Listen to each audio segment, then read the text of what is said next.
following podcast is brought to you exclusively by the Rad Rob Radio Network.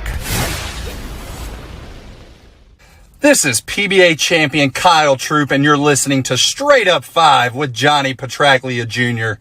As you know, JP Jr. used to be introduced as the sexiest man in bowling, and now the world. But he doesn't have the best hair in the world. I do. Sorry, bud, but you know the deal. Pick it out. Fear the fro, baby. Welcome to Straight Up 5 with Johnny Petraglia Jr. A hard-hitting, in-depth, cutting-edge look into the world of bowling. This podcast will not only cover all things bowling, but will also give you a raw look into real-life issues. You'll get unfettered access into the mind of one of the most gifted bowlers of this or any other generation.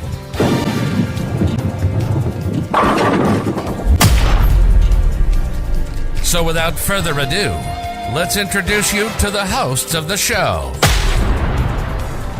Rad Rob Francois. Rad Rob Francois. Dr. Ocho. And the incomparable Johnny Petraglia Jr.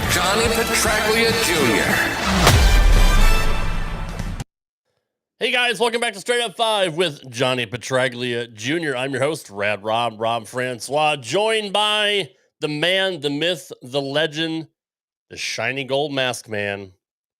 Here's Dr. Ocho!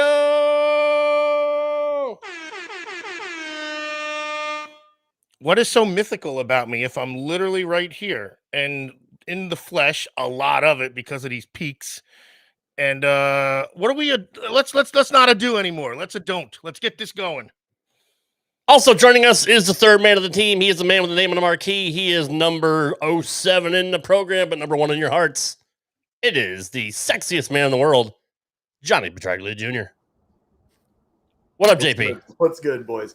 I can't help it every time I watch our opening. You know when you watch something like something else and you're just like, that's so ridiculous or so stupid, or you make fun of it.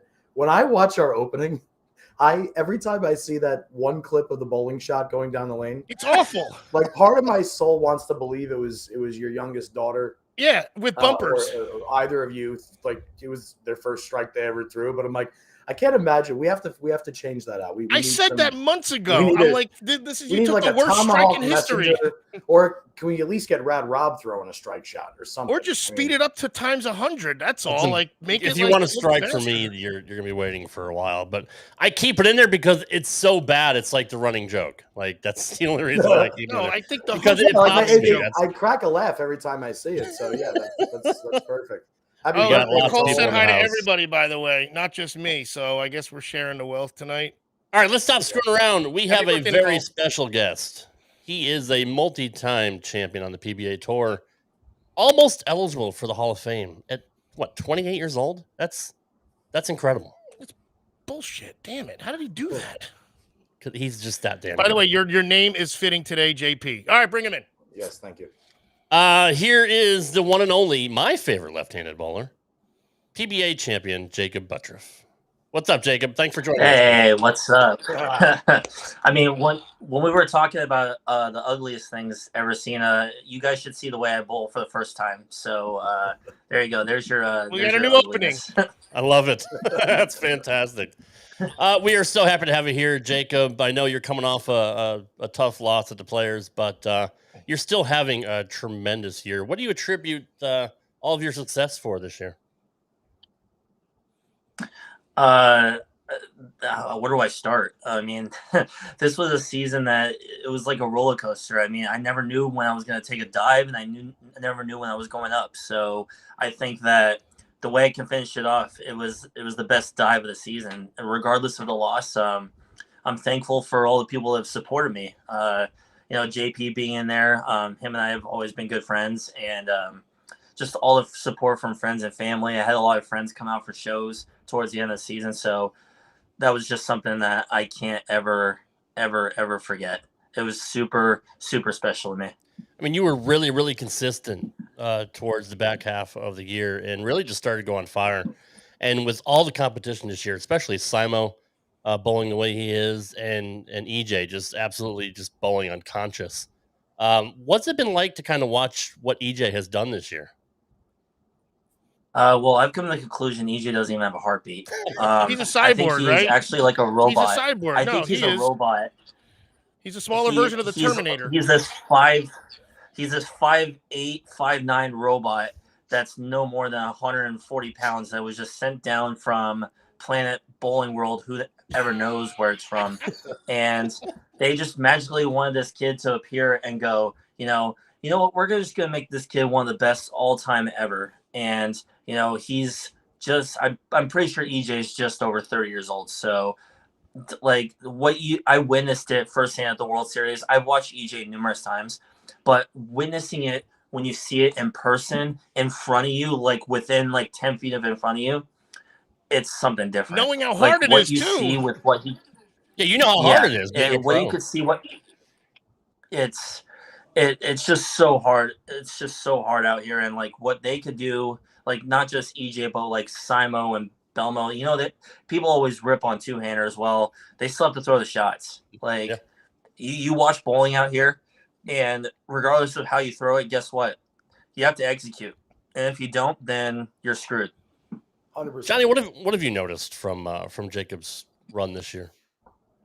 Well, for me, it's not just this year. I mean, going back to, we've been friends for a little over a decade now, or at least since I moved to Vegas and ran into him in a couple local tournaments out here. But Jacob's always been dominant at every level. This is nothing new. I mean, what did you win? 9 regionals in 1 year? I mean, what the fuck? 9 regionals in 1 year, and I broke another lefty's record. So lefty. Do you know how many caches I have in regionals? Less than 9. I have less caches that he has. I don't believe that for a second. I don't believe that for a second. You understand where I'm going with this. Either way, what I'm trying to say is, I think the same thing that's happening with EJ and the same thing that's happening with Simo is exactly what he's had all along. And he, meaning Jacob, is Anthony. Well, Anthony, I would put EJ in a little bit different realm than when I talk about this comparatively speaking, as opposed to Jacob and Simo. Jacob and Simo are used to feeling victory for pretty much their entire career at every level they've bowled on.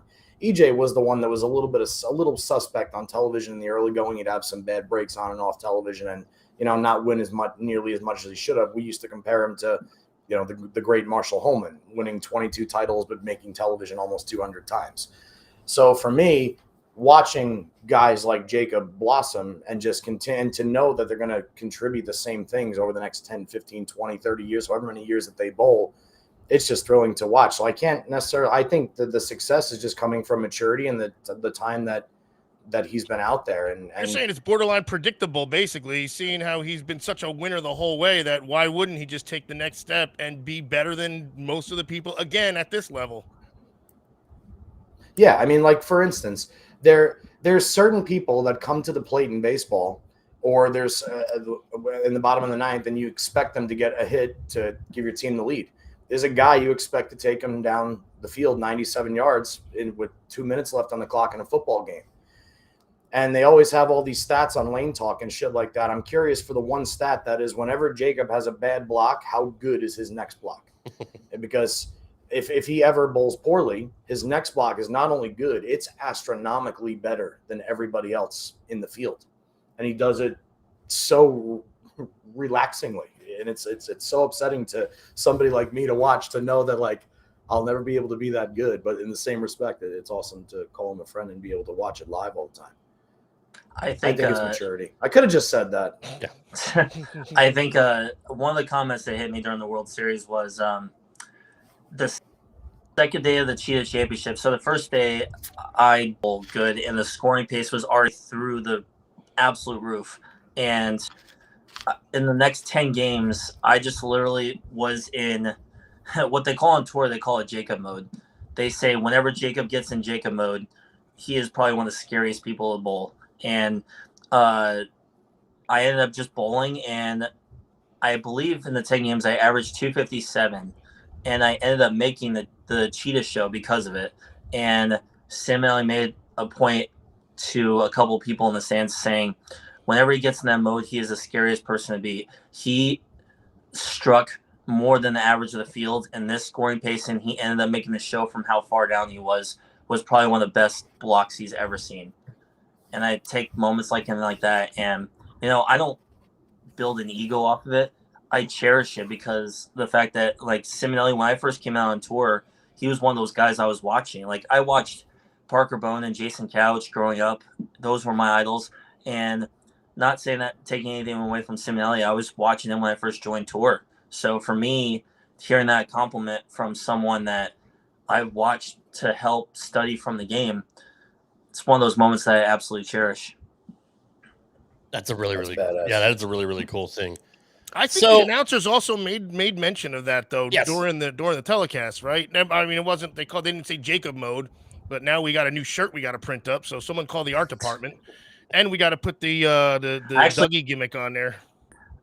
But I mean, oh right, hey look, well, it's yours. You own it. Copyright. It's one of those modes. I just made it up. I mean, it's just one of those phase. It's a phase. It's you in the zone, mode. man. I don't know what it is. You're in the zone. You're locked in. You're rinsing and repeating, and that's Jakob mode. I have a question to follow up with this because for all bowlers, everybody has felt quote unquote their own Jakob mode at some point in their life. Like we've all had blocks or like consecutive league weeks for the average house bowler that go out and man, I've been averaging 235 or 240 for the last 4 weeks, this and that. Like, so we all know what it's like to experience our own version of Jakob mode. But I guess my question for you is, what is happening? Like, give us the ins and outs, the shit about you. Like, when I'm in Johnny mode, I don't even really know what's going on other than I got a song playing in my head. And I remember maybe like one thing in my push away, like make sure you're like, push 2 inches left to center or right to center, like, and that's all I think about, and everything else is just completely blank. Like if I don't strike, I'm confused. So you're running on instinct and not mechanics, basically at that point, because you're locked in. I want to know what one of the best bowlers on the planet thinks about, and what's happening in your brain in moments like that when you're averaging 260 and jumping up 75 spots in a block. It's crazy that a lot of people I bring it up with is that whenever I just give them one of those modes, so the day before I'm like, I don't care about bowling, I don't give a shit, like freaking I'm just like I'm done, like I'm already checked out, but then I have to regroup the next morning, so I'm like, Jakob, this is day 1, you have to bowl 5 more days, are you really going to check out that fast? And I'm thinking to myself, I was like, you know what, dude, you're not just bowling for this one tournament, you're bowling for another 3 tournaments. So I woke up that morning, but at the same time, I wanted to put yesterday aside, and I just wanted to go and bowl, just be who I am. Like, obviously, people are known for me striking. The thing is that when I don't think about bowling, and I just go up and bowl, that's when I bowl the best. Like, I don't think about, like, I think about if I see my bowl flat 7 or whatever, do this and that, I just immediately make the move. I don't even question it. I just immediately make my move, and I just go through it, and I just go up there and make the best shot I can. And when I start doing that, that's when people are like, okay, Jakob is bowling and he gets in those modes, like you just can't beat him because now he's not thinking about anything. He's just going up and bowling. When he knows his ball is striking, he doesn't think, and he just knows he's going to strike. That's called having a quiet brain is what it is. And that's because when you have a quiet brain, your body's relaxed a little bit too. So your nerves ain't flying. You're not overthrowing. And again, you're getting back to rinsing and repeating. You're able to repeat better because you're not walking with a stick up your rump, because you're all tense. And it's the same thing on the putting green when you're putting for the Masters Championship. You know what I mean? Like they got nerves of steel. You guys have nerves of steel. It's freaking amazing to watch. Well, Jakob is so chill compared to everybody else. Like he doesn't show. That's emotions. True too. Like he's kind of blank out there. You won't see an outburst, which is cool. I mean, you're able to stay, you're able to stay out of your own head and just focus on what you have to do. Like, where did you get that from? Is it just something inherent in you?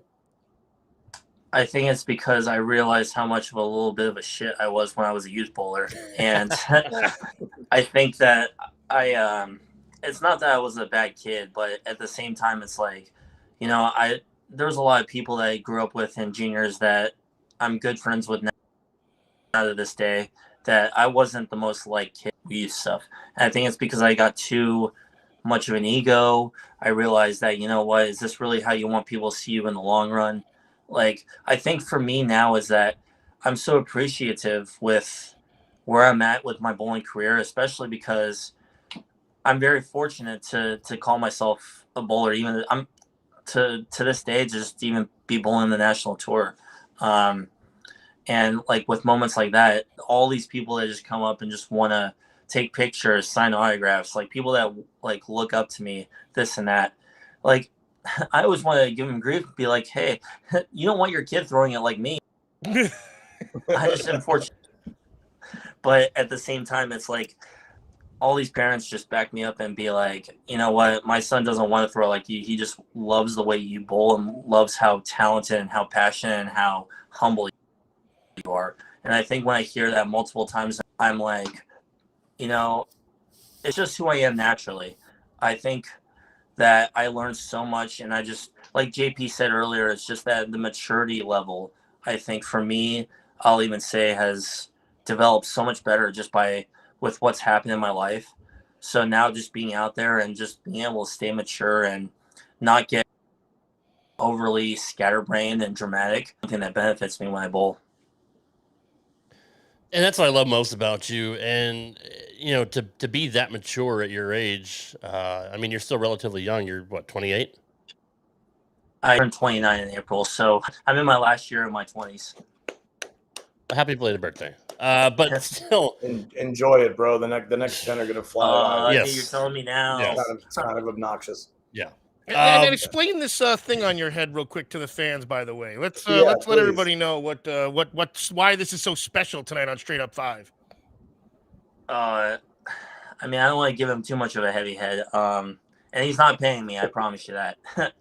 He will be after No, this. it's just it's just my buddy. He can't. Everybody that basically knows Dougie Vision now. I think it's I just decided to wear the hat for tonight, and I know my buddy Greg Thompson Valerie. just chimed in, and Dougie ended up bowling Greg in the Bolero Series event, and Greg is one of my best friends from Arizona, so I'm pretty sure I'm gonna get a text message later at some point saying that you betrayed me. But no, Dougie, I just wanted to put on the hat, and you know, Dougie, like I know Greg GT we call him. He would want to be out here for the shows in a heartbeat. Dougie came out for those shows these last couple of weeks, and I bowled a handful of his tournaments. So he's a good dude. He runs a bunch of good tournaments on the East Coast. I'm not trying to brag about him, but he knows his Brag stuff. all you want, man. We love Dougie here. That's way better than a roto grip thing on the chest. I think that's all. This is what we get on jersey Straight you Up think I'm 5. wearing? There you go. I can't. There we go. Nice. Plug away, man. This is your show tonight. Man, you and Dino, I love you guys to death, but them jerseys got to go. I think the reason why I got the camera angle set the way it is because I'm already know I'm gonna get grief because of the Because star you in the want middle, people so. to stay and watch, not leave. Yeah, that's What's why. gonna happen next? So if we lose viewers in the next like 10 seconds, Meanwhile- I'm sorry. That's all good. Meanwhile, I'm a Met fan, and we have the easiest strength of schedule for the season, and we still stink. So I can't say anything. Hey, Jacob, Jeff, let me ask you another bowling question because we talk about a lot of not crazy personal shit on here, but we get a little bit more personal, and we want to dig a little bit deeper than the shit that you talk about on interviews when you're on television. You had to know at some point in your bowling career that your game is unorthodox, but there's a lot of people with unorthodox games that work and have worked throughout the entire course of bowling history. I mean, one of the greatest bowlers ever, Walter Ray Williams Jr., I would never try and teach anybody to bowl like Walter Ray. But my question to you is when did you know, okay, I've got something that nobody else can see yet, or they want to chirp about, but I can do something with my wrist at the bottom and I can get my ball to rotate differently than everybody else? Like how old were you when you knew you had something special with that wrist position at the bottom? Because Ocho and I talk about you a lot because Ocho is an actual doctor and we do talk about mechanics a lot. So I'm very curious when you knew, like, wow, am I really that much more on the inside of it than everybody else? And like, just tell me about it. And were you coached on it, or did you come up with it yourself? I just had Yeah, to where piggyback did that. people try and take you and say stop doing that and like all that other garbage and shit like that? I mean, You know what's crazy is that like I just started bowling like that one day. I didn't feel any pain in my wrist or my thumb. I honestly didn't even know the way I didn't realize how far underneath the wrist I was until I was like 16, 17. But you knew you could rev it by putting it there, right? Like it wasn't like you just arbitrarily put your wrist in that position. You knew by being on the inside is how you get more on it, I'm assuming. Yeah, for the most part. I mean, like I really didn't even I didn't even really know how I was really throwing it until I got to the age where I started studying more about bowling. Like right around 16, 17 is where I started learning about more about bowling. And I didn't know all these patterns and shit until I was about 16, 17 years old. And when I started figuring out like how am I going to play these? How am I just going to bowl like this? How am I just going to enjoy the moment and just bowl? I didn't really know all that until I got older. Till I was like 17, 18, like when I was in my junior, senior year of high school, you know, I started wanting to get into bowling more. And like I said, when I started getting more competitive was when I was in high school. And then when 17 and 18 hit, that's when I started bowling on patterns. I started bowling JBTs on the West Coast to my coaches at Arizona, or when I went to Arizona State, I still talk to him every now and then. His name's Jordan now. He was just saying like you could do so much more than you can think of. And I'm like, okay. And I'm just bowling.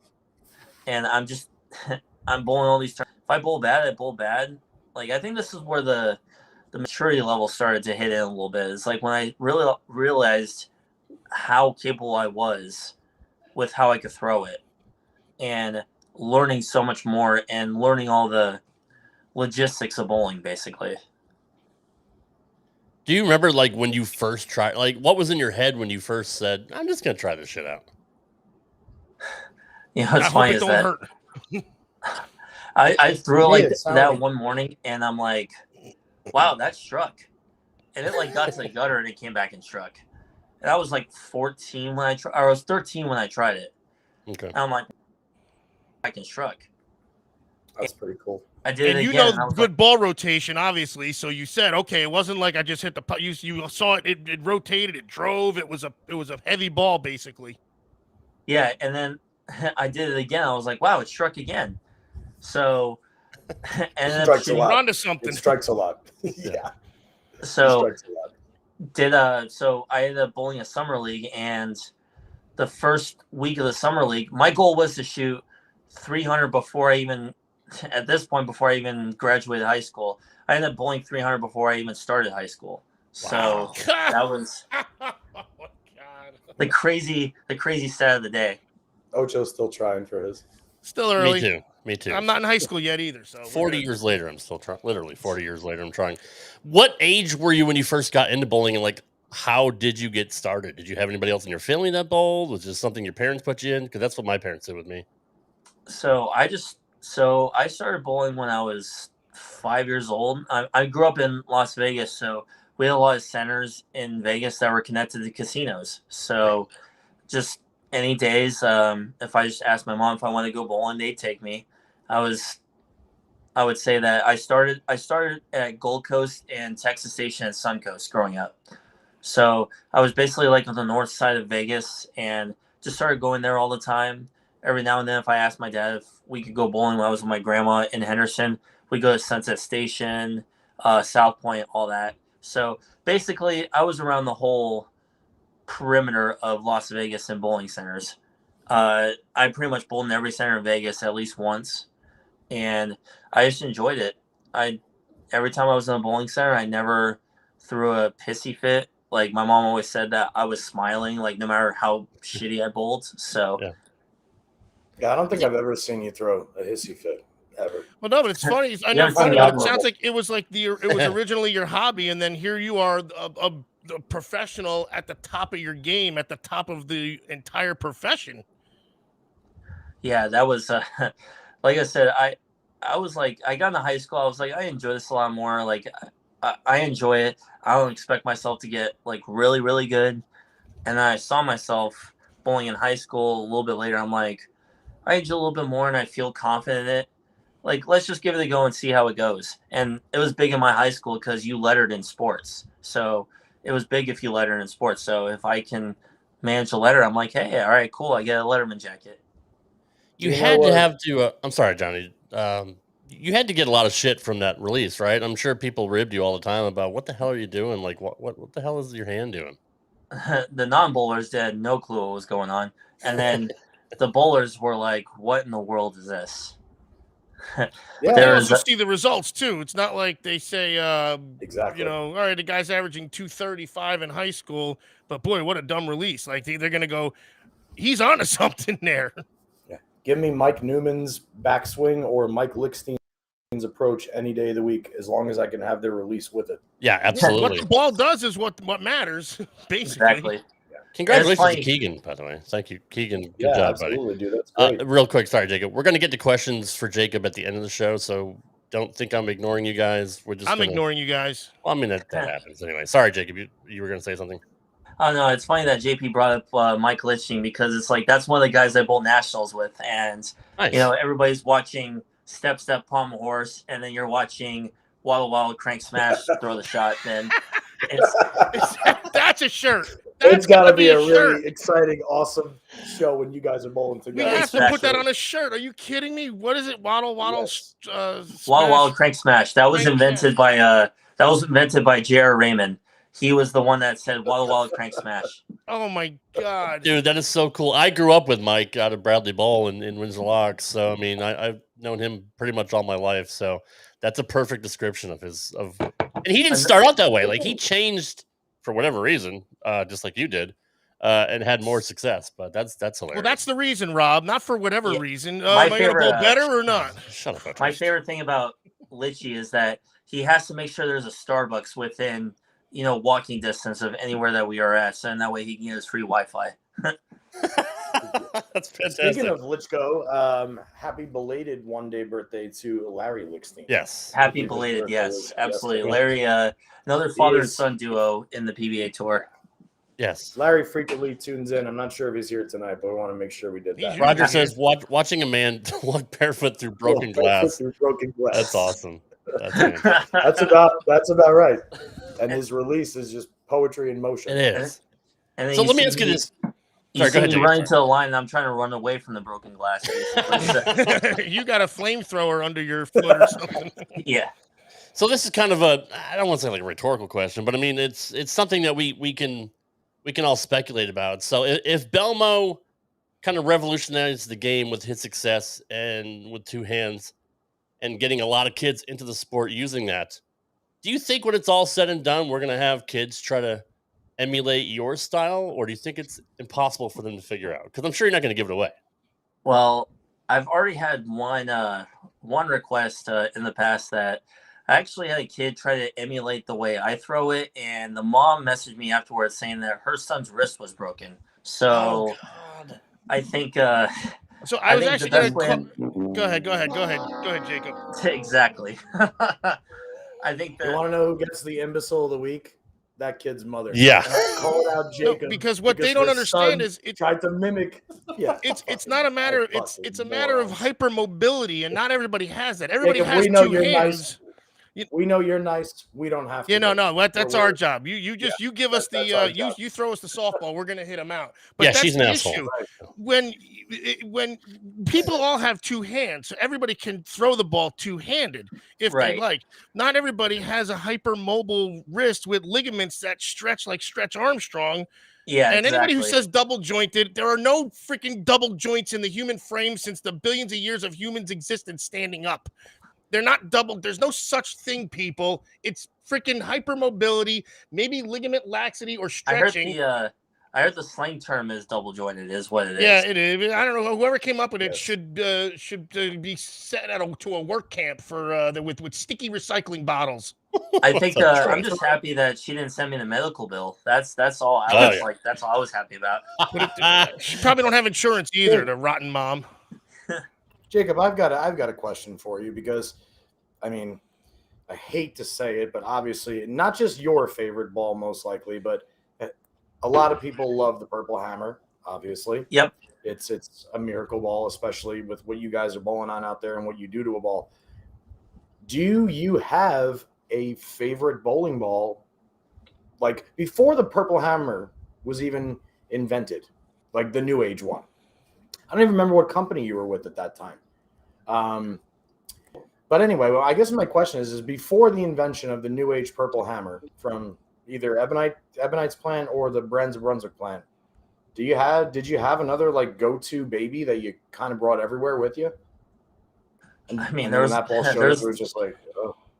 There is a mixture of a lot of things. Obviously, like every tournament that I go to, everybody thinks I have 27 Purple Hammers with me, but I think Aki does. obviously I just have like it's one of those balls, and then I mean JP's watched me enough to where it's like all the high end like big solid bowling balls over the course I've thrown over my career have been the second go-tos. And I mean it's been a mixture of a lot of things. I was with 900 Global before I ended up going to Ebonite International at the time, and now they merged through the factory with Brunswick, and now it's all Brunswick.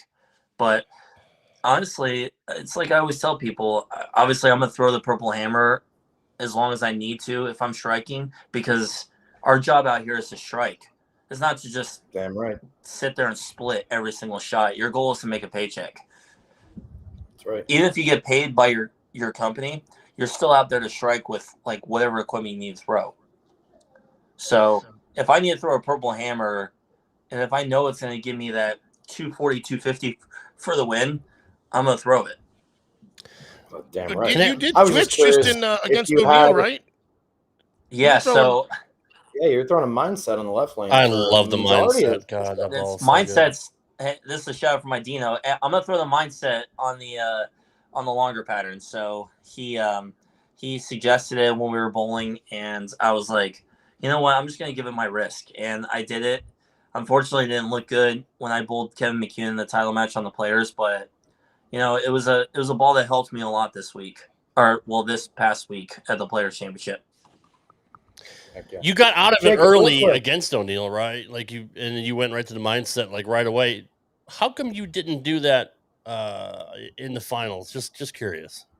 So I actually tried to do a mixture of a lot of things. I think so when I bowled Kevin Williams in the first match, he was throwing urethane on the left lane, and it allowed me to throw reactive kind of where I was at for the most part. When I bowled Bill, I feel like I had to create a little bit more carry down just to kind of give me an idea and try to go from there. But I feel like Sunday they were definitely, even on the right lane, they just felt like they were hooking a lot sooner than they were the day before. And I ended up having to go to a troublemaker the last game on the right lane that I bowled, and it was a ball I didn't throw all week on the left lane. Mm-hmm. Yeah, I watched you all throughout the entire tournament, all through qualifying. I never saw that ball go down the lane. Yeah, I was At least not this week. I was chatting with ball rep Dino Casillo, and I was throwing balls that I didn't expect to throw in the title match or at any point. And they all still finished high, though, didn't they? I think. Yeah, exactly. It looked like they were starting the second they hit the lane, and they were already in their hook phase almost, or something. Just a matter of like how the lanes get oiled. It could be the weather outside, the TV lights. They play so many different factors into how the lanes are going to play. I was wondering, like, how was it? Like, the difference was so significant between the past rounds. Like, I don't know how it got so far out of whack for you, because you were pretty lined up. Yeah, it's like a lot of different factors go into it. I think I didn't do anything crazy with surfaces. Maybe that, like, I was throwing a couple shots a little bit way too much further left to start, and then by the time they got to that point, it was just hooking so much more. But the lanes just kind of were a little bit funky. Even Kevin McCune I was talking to in the title match, he even said that the lanes were definitely hooking a lot sooner, even on his side of the lane too. But Kevin can overpower his look with ball speed, and Ridiculous. just like his dad. Right. Yep, damn right. To me, honestly, Yeah, like he had the perfect conditioned for that time and the perfect style. Like if he didn't throw it as hard as he did, I really don't think he'd have the same success. That's just what I noticed from watching him. I mean, it's amazing what he did. I'm not taking anything away from it at all, but he needed that power to get down the lane that fast. And even he dove high a handful of times too. There wasn't anybody hitting light, that's for sure. And he was throwing different speeds on each lane too. Yep. Well, he was piping it straight up 5, I think, on the old smaller pattern there with the hammer. Yeah. He is a McEwen though, so we're officially having a new nickname for him on tour. So his dad was the Rocket. I think we're gonna call Kevin the Nuke. So I love it. They were calling him the Nuke on the They TV did. They show. called him that on the telecast. Is that supposed to be from Bull Durham? Nuke Lelouch? No, probably not. Even if it was, do you think he would know? You know, and you're Jacob. I don't think he was 40. born yet. I'm going to be 40. I'm not 30. His dad should teach him. Or in my last year of my 20s. It's bad parenting if his dad didn't teach. It's certainly not. Jacob. His dad probably taught him everything. So, Jacob, I have a random question for myself. Did you ever try a fingertip grip? Wait. He doesn't have a fingertip grip? Oh, wait, you don't? I do not. This just in. Well, no, wait, full? I go conventional. How have I not I've known never that? seen your wrist, actually, because it's underneath the ball so far. The freaking, I don't even. Wait a second. I've never looked at your fingers. That's just. Does wow. your wrist turn completely in a That's my circle fingers. like the There you go. Exorcist? Well, thanks.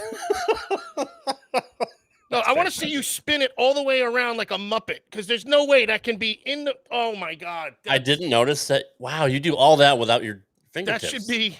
Dude, we gotta have his wrist like some. Remember like MythBusters or something. We gotta have like one of these slow roll motion things and watch how under a video fluoroscopy to see the X-ray and the bones maneuvering. Oh my God, We're gonna do science experiments on your mechanically. wrist. It's So baffling me. was- That's all. Yeah. So what was your answer? Yeah, that's right. I Have jumped you in. ever tried fingertips? Sorry, Tony, or whatever your name is. No, keep going. But I'm curious, though. I want to make sure we don't Yeah, who knew? lose the question. What was the question? Well, say it I again. forgot what It was when did you Have did you you ever ever try tried a fingertip? fingertip grip? Oh, there you go. Or have you I always been did conventional? once when I was like 14, but my calluses got so fat that I just couldn't even put my fingers in the bowling ball. There you go. That's fantastic. So I mean, that blows me I'm away. almost conventional, but I'm thumb out. I mean, when my thumb was in the ball, I would like to dig probably like as low as Sean Rash used to dig, like between the two cuts of the knuckles. And but I'm virtually conventional when I have my thumb out of the ball. But I can't imagine.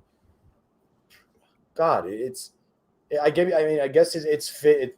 Every human dynamic is different in every single person, right? I mean, I could never.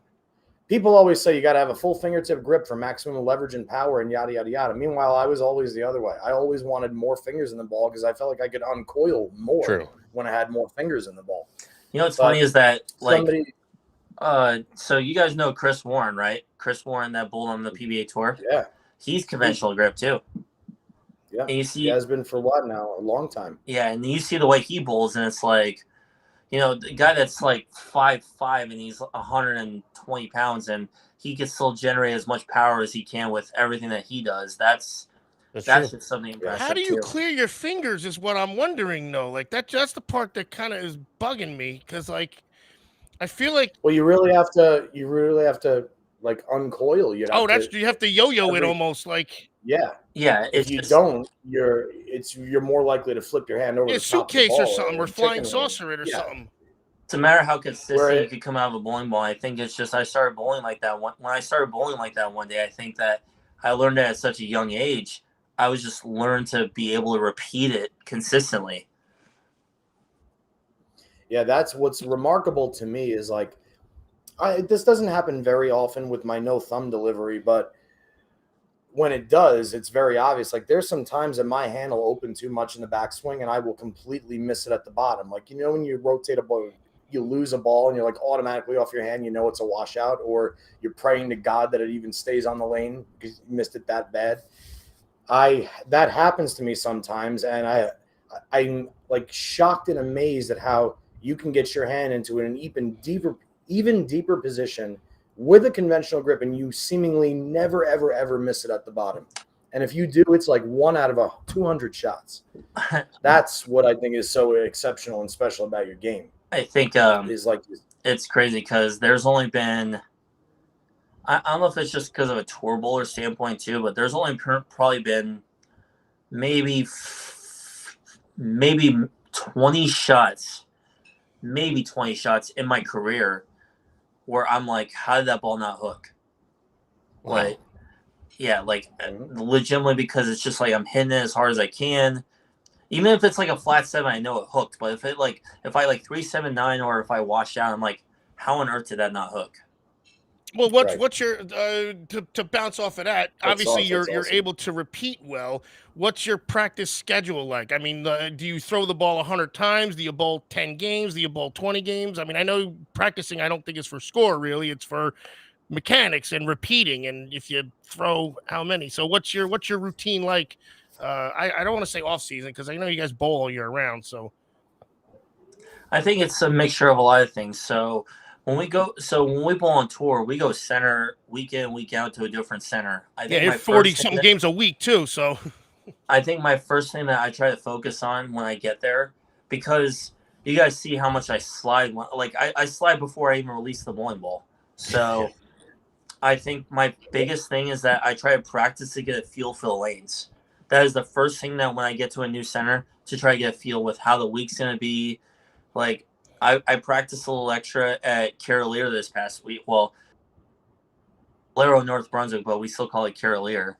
I practiced there. As always, it should be. Damn right. I practiced there for a handful of, for a good majority of times. I know that the approaches were known for being sticky.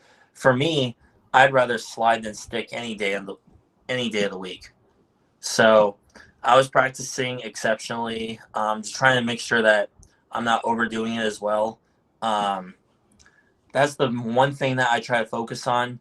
And then obviously, like for me, obviously shooting spares is one of the biggest things as well. Make sure I can make sure I can make my spares, man, because those 7 pins can be tricky. Those 9 splits can be tricky. Yeah. I noticed this long before they mentioned it on the recent show, and I'm sure a bunch of our spectators did too. You stopped throwing it straight at 7 pins, switch to a spy, and throwing it like a strike ball now. Okay, so I got a task for all 3 of you. So my show before I bowled Kevin Williams, go back and look at how many I'll even bring it up right now. Go back and look at how many single pins I missed this week. I was 55 for 61, I believe it is. Those 6 single pins I missed in 1 block. Oh, wow. Yeah, I missed them all shooting straight. So the next block, I literally went in and said, I'm just going to hook in my 7 pins again. Because I'm never missing 6, 7 pins in 1 block ever again. That move right there is as gutsy as any other move that you could possibly think. Oh, hell yeah. I mean, to have that in your brain, to go out there and say, I've shot 7 pins like this for the last, 25 Just got to years, ride the so gutter. tomorrow. And while I'm averaging 260, I want to make sure I don't miss 6. So I'm just going to start hooking it in my 7 pins. Because they had mentioned how Norm Duke that's a different kind of brain. They had mentioned how Norm Duke would switch balls, but he was, completely open, wrist collapsed, and thumb out at the pin, and it had this whoop whoop whoop thumb hole rotation. Yeah. Whereas you're popping it. Yeah, that was cool for me to watch, to see. I thought that was really, that's a ballsy awesome move, Jacob. Like, seriously. Thank you. Hey, you guys have more confidence than I did. That's for sure. Well, I ain't doing it. My point even more. You made it. You made them too. I mean, the best in the world are able to adapt and do whatever it takes to get it done. I mean, that's why you're on the level that you're on. Like, you have something different than 100 other bowlers they're on the tour. Like, it's just that's what makes you so good. You're able to figure it out. 100 other bowlers plus thousands of regional guys that are just a tier under that are still that. I mean, that's the separation is so wild to me. How the cream just always rises to the top. The average people think there's 10 bowlers on tour. I bet. Well, that's all you usually see on TV. That's how good they are. We talked about that on a show, and we talked about the difference between the good players and the great players, and the great players to the elite players. And Jacob is in the group with the elite players, and it's it's so dead. That's why we have to ask him all these. Sorry, I'm talking like you're not sitting right here, but we have to ask all these questions because we have to get the mentality of what the top 1% of the sport is thinking and going through mentally and physically. And he's gushing over EJ when this guy is at the same level. And we're all fangirls for you anyway. You Jack, know, we're so. totally. This is a story that me and JP are gonna enjoy a drink over when I go back to Vegas for a little bit. So Perfect. Let's get to some of our viewer questions because they've been waiting so patiently. All the way from Australia, Keegan Tasker wants to know. Wait, where'd it go? Everybody, stop talking. Stop talking. On. What's your experience like on timber lanes? I'm assuming that's wood lanes. Are you talking about Wood lanes? Timberlands, Yeah. the boots? You got to whack wood lanes. You got to bowl fantastic on wood. I love wood lanes because I can throw plastic up the gutter. Nice. Exactly. That was exactly what I was just gonna say. What is what is it? Is the shot hold better or something, or like you don't have to play a track or? Wood lanes are just old. They're beat up. I mean, not in a good up. Like, I mean, they just hook in general a lot more. They hook a lot sooner. So the best way to kind of get any look is throw weaker equipment that isn't gonna overhook. Damn There's right. plastic at the pocket, but a strike ball at a 7-pin floor. Oh, ain't that something? Yep. You can do it all. Roger Meany wants to know what was up with the multiple fouls on the Cheetah Show. Bad approach or bad footwork? And he just talked about his slide Roger, too. I wore new shoes on that show, in case everybody is curious about. And they were a half size bigger. I know that's no excuse, but they were a half size bigger. And yeah, like my rookie mistake, I bowled my best block ever to get into that show, and I made a rookie mistake wearing new shoes. It was confusing. I'm not gonna lie, it confused the fuck out of me. The timing of it. But here is. I'm going to ask you this the right way. I went to Reno with my team like I do every year, and I've been wearing one black shoe and one white shoe for about the last 8 years. I refuse to take my white Brunswick TPUX off of my slide foot. In Reno, they started to get holes through them. Like they were getting like holes through the bottom of the shoe into the insole. I could not wear that. I had to change into my other Hammer Force black shoe for the first time since those white TPUs came out. I think I was rooming with Simonelli. So this is like 2014. I probably His name's Jesus. Wearing those shoes. So I understand that desperate times, desperate measures type shit. But why did you change your shoes the day before bowling on television? After you just because I'm having the same issues you are. Is that why? I still have holes in the bottom of my shoes right now. So we're going socks on approaches right now. Yeah, it's really could have been the only conceivable reason why. I don't think you, unless listen, new contracts coming out. Maybe in the contracts it says, effective this date, you can't wear this no matter who you are, even if you are bowling for a major or I don't know. If they had a contract, they should have the right size then too, don't they? I mean, well, that was on my bad though. Oh, all right. So that's a question. I'm assuming everybody had a question too. So there's. I didn't know to own sides of my own shoes, so. Oh, you actually went. Oh, you were like, I think I'm a 10.5. Yeah. And they were like, turns out you're a 7. I mean, I'm exaggerating, obviously. Yeah. Obviously. You're getting into ball breaking territory because now we could have said you don't know your shoe size, and then we could have said, well, didn't they feel big when you tried them on? Like, I'm not a jerk. No, that's why I said we're not going to do it to him. We're going to let him go. We're going to let him go today. Why didn't you get 2 pairs of socks then? Damn it! Keegan Tasker wants to know, Jacob, do you remember what your first ball was? That's a good one. Oh man, that's a lot of thinking. Can you also maybe think? I know of it was 300 ball. I know it was before high school. My first ever 300 bowling ball was a BVP gargoyle. Nice. If that helps. Nice. A BVP gargoyle. Yeah, if you look it up, Visionary I think that's bowling? what the name You is. mean visionary gargoyle? Yeah, visionary What gargoyle. color? Which color was it? It was the green one. Oh wow, that ball was sick. I love the granite one, that gray one. That ball looked like a goddamn rock. Johnny is a bowling ball savant. Yeah, I just go by his face. What happened was he said BVP. So there was a time period where Brunswick had a line called the Brunswick Valued Performance Products, and that was balls like the Goliath. That was balls like the Rampage. Right. But Visionary Bowling Products was VBP. So when he said BVP, I'm automatically thinking Brunswick, and he's talking about the Rampage, and he's talking about the Goliath and the Nemesis and all this other shit. And then I'm like, wait a minute, no, because I tried a couple Visionary bowling products too. I had that pink fucking gargoyle. Remember that ball? And God, there was one more. I had one. I think it was called a Sorcerer or a Scorcher. Yeah, Sherry said the green one was the OG gargoyle. Hell yeah. Hi, Sherry. She knows But, a lot yeah. too. Hey, I got to tell you, Rob, real quick, and to our viewers and to Jacob, I am at work today. I actually took my hour lunch break to be here with you because I traded off to spend Mother's Day with my girlfriend and the family. Oh, So I do have to. I can stay till about 10 after 6, but after that, if you guys are still here, great. But as always, it's a pleasure. And if I don't get a chance when I do leave, Jacob, thank you so much for hanging and being here with us tonight, and to all of our viewers. Absolutely, JP. Thank you.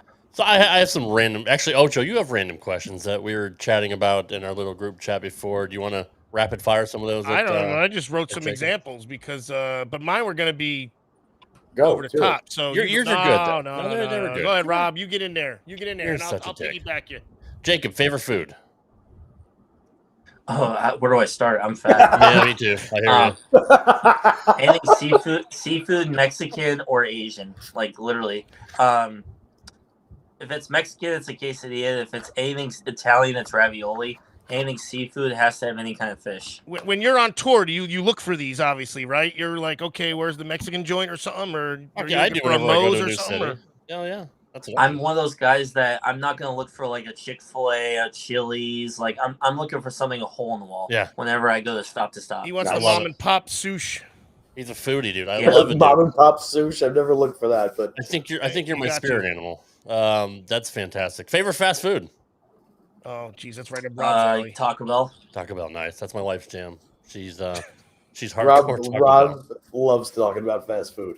I don't talk about food in general. You love talking about slow food, fast food, intermediate any food. kind of right. Let's see. Favorite thing to do when you're not bowling? Ooh. Depends on the stop, but I love going to like sports games if they're at home during tour stops. Hell yeah. I love Oh, that. just any. You want to be at the home stadium for what? The ambiance or something like that? Yeah, just to enjoy the stadium. I want to check them off. Well, that's cool. So well, that's kinda me what are right some there. of the coolest places you've been, like stadiums, arenas that you can think of?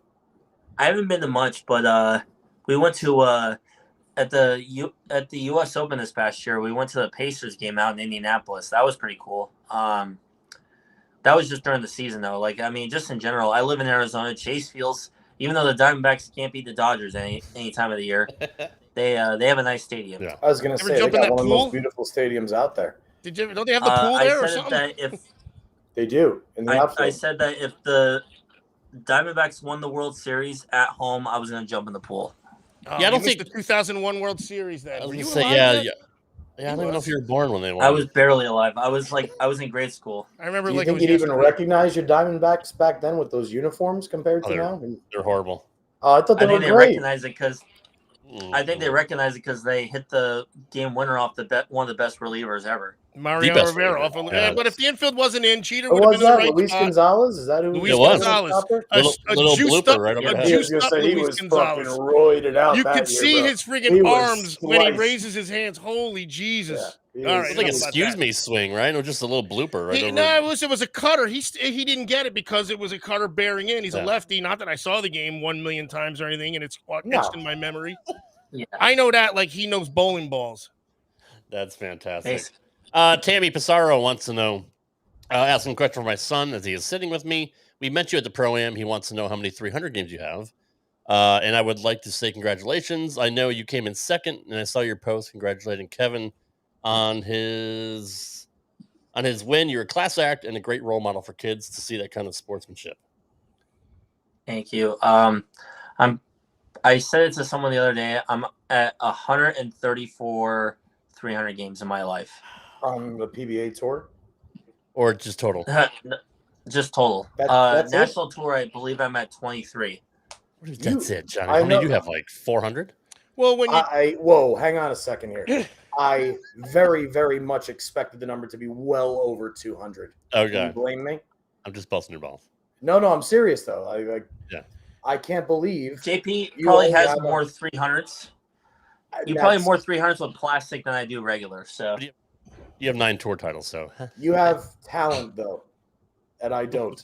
Oh, come So, on, Johnny. There's a big difference there, but Yeah, but we're No, JP. We're is all that yours number- red wiffle bats or what? that number surprised me very much. It surprises me that he's got 23 PBA 300s, but he only has 130 300 games.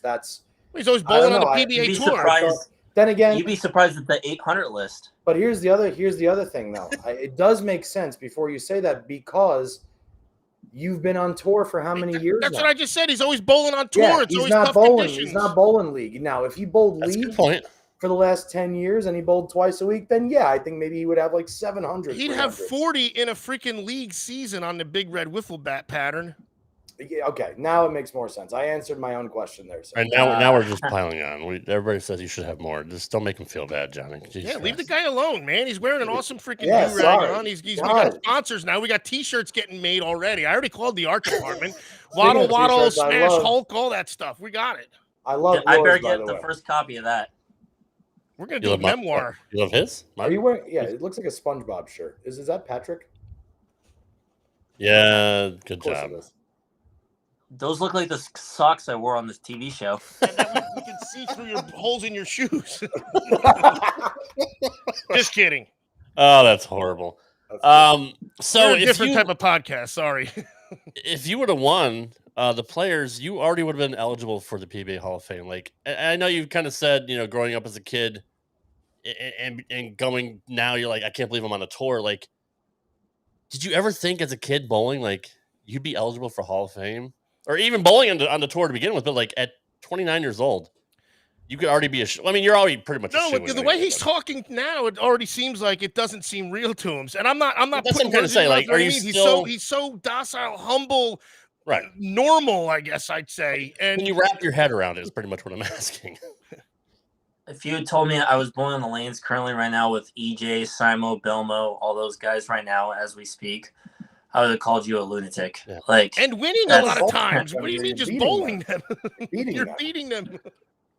That's Sick. I promise this isn't an act either. Like, we know I it's always not. tell That's people, why it's we like, have you on. We like having people on this show that we know are real, and our listeners on this show like people that are real.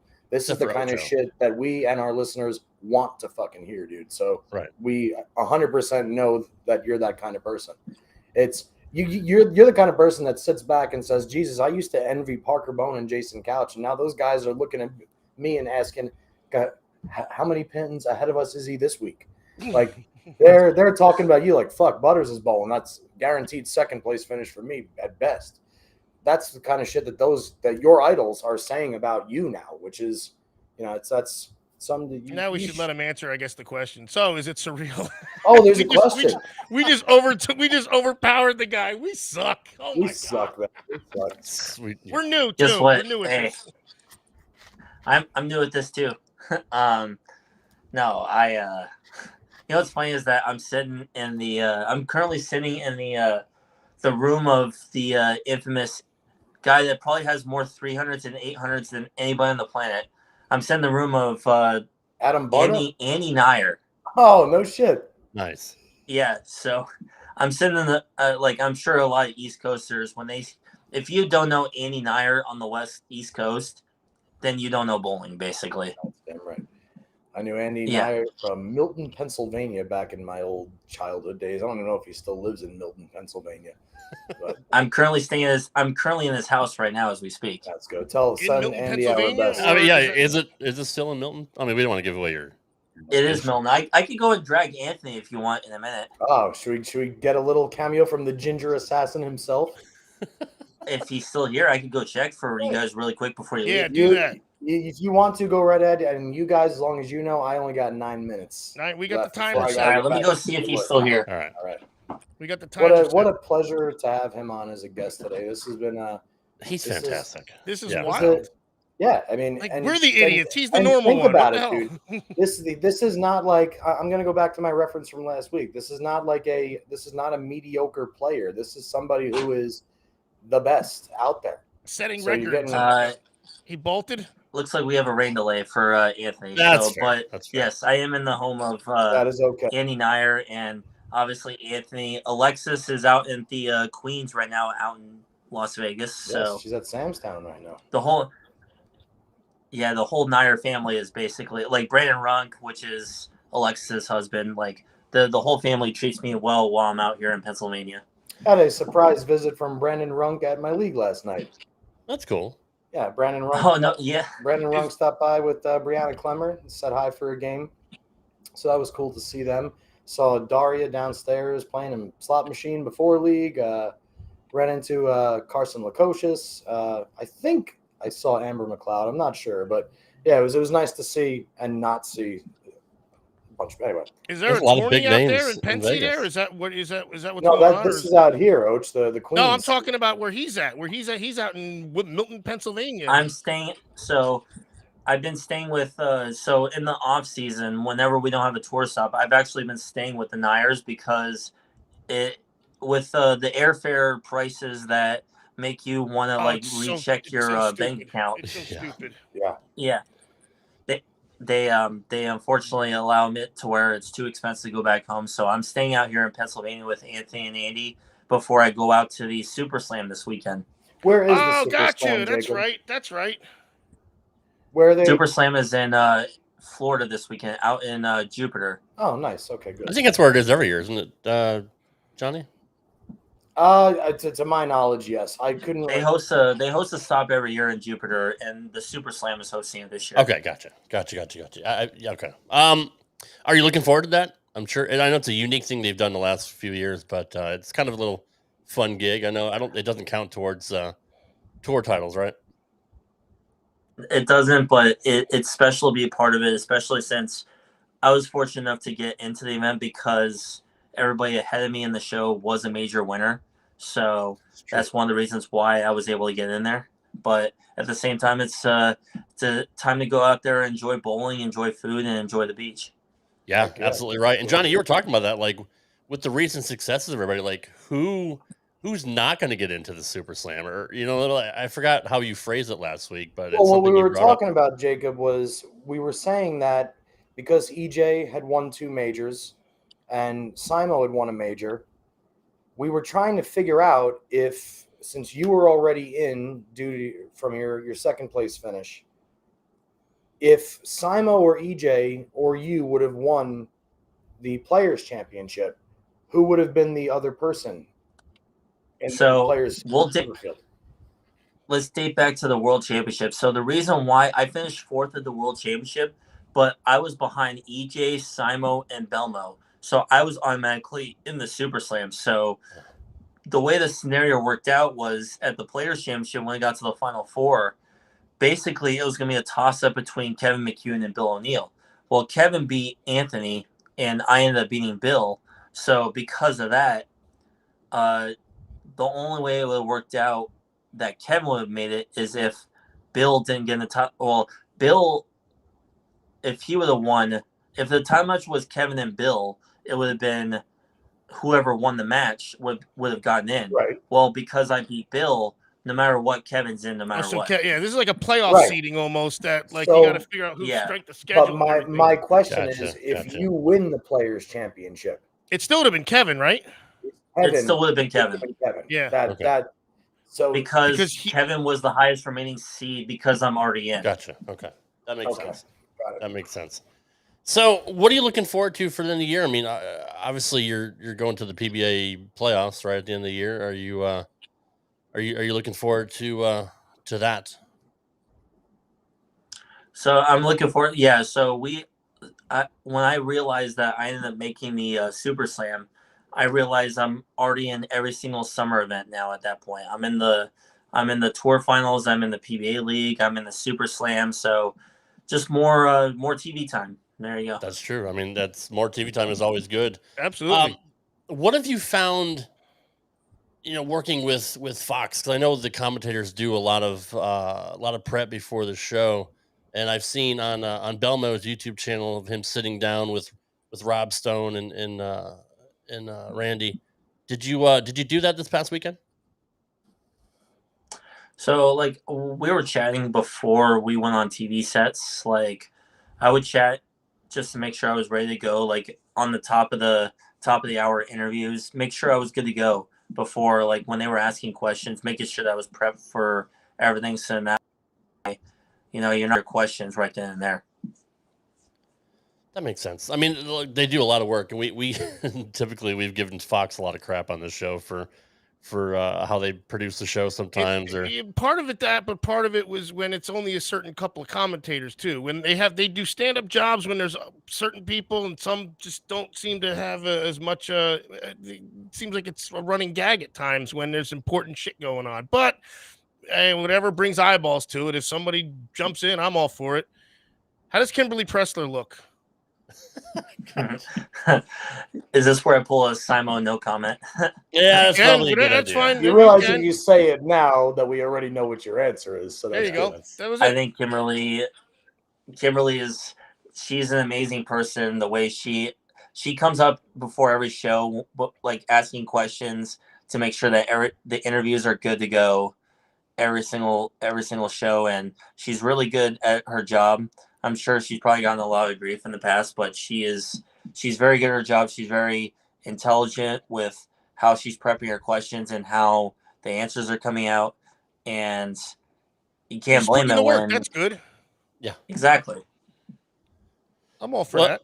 Well, Johnny's got to go, so and we suck, so we're not going to carry the show without him because it's his show. Nobody wants to hear us. But Jacob, we certainly appreciate you being on here, man. Best of luck in the Super Slam and the playoffs and playoffs and the league this year. It's what's your Twitter handle and all that fun stuff? Let's get some plugs in here before we sign off. So on Twitter, it's J Butturff.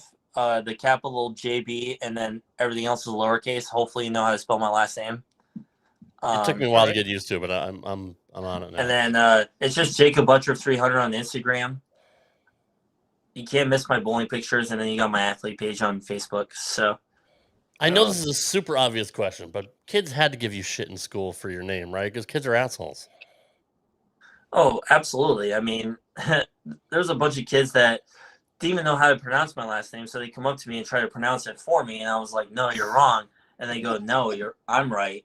Yeah, right. Like, I don't know how to pronounce my last name. Yeah, that makes sense. You freaking. Well, you could probably talk to my dad, but you're lucky that I can't tell you the answer I want to right now. Otherwise, I get suspended. So that's fair. That's fair. That's about the meanest Jacob will ever get. I love it. Right there. That's fantastic. Nobody likes Mean Jacob. Trust me.